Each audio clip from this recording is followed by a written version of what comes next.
All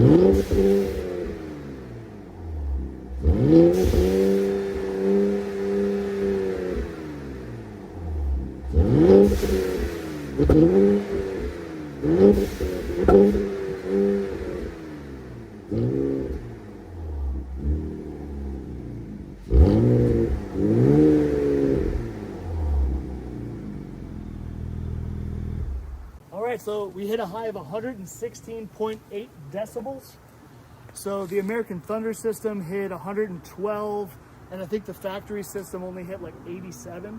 So yeah, so about 4 decibels higher.